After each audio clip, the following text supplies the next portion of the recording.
मैं दुर्गेश भिया आ गया हूँ भूत की कहानी लेकर। आज की कहानी है गांव का पुराना कुआं।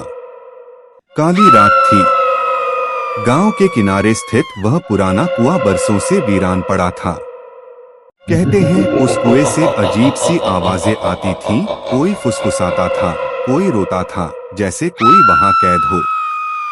रवि शहर से कुछ दिन की छुट्टियों पर अपने ननिहाल आया था। शहर में पलाबधा रवि इन कहानियों पर हंसता था।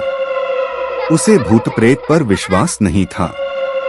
एक शाम जब बिजली चली गई और पूरा गांव अंधेरे में डूब गया, रवि ने हिम्मत दिखाई और दोस्तों को चुनौती दे डाली, मैं उस कुएं तक जाकर दिखाता हूँ, कुछ नहीं होता वहां।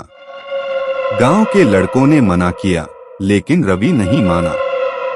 हाथ में टॉर्च लिए वह अकेला कुएं की ओर बढ़ा।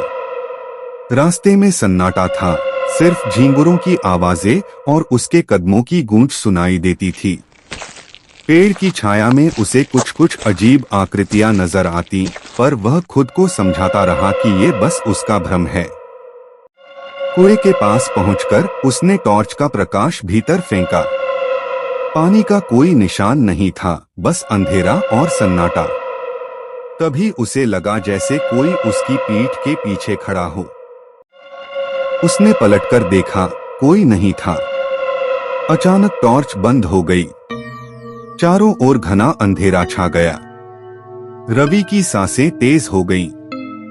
उसे किसी की धीमी सिसकती आवाज सुनाई दी, मुझे बाहर निकालो। वह कांप उठा।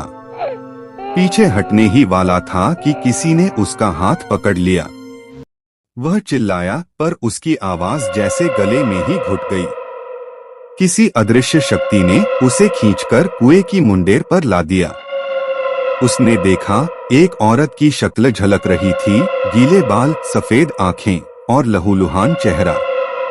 उसने कहा, मैं मर चुकी हूँ, लेकिन तुमने मेरी नींद खराब कर दी। फिर वह जोर से चीखी और रवि का होश उड़ गया। अगली सुबह कुएं के पास रवि बेसुध पड़ा मिला। उसकी आंखें खुली थीं, पर उनमें कोई भाव नहीं था। डॉक्टर ने बताया, रवि मानसिक रूप से सदमे में है, बोल नहीं सकता, बस दीवारों को घूरता रहता है। गांव वाले अब और भी डरने लगे हैं। कुएं के पास जाना तो दूर, उसका नाम लेना भी अशुभ मानते हैं। रवि अब भी कभी कभी अचानक चीखने लगता है, मुझे बाहर निकालो। कहते हैं हर गांव का एक रहस्य होता है। रवि अब उस रहस्य का हिस्सा बन चुका है।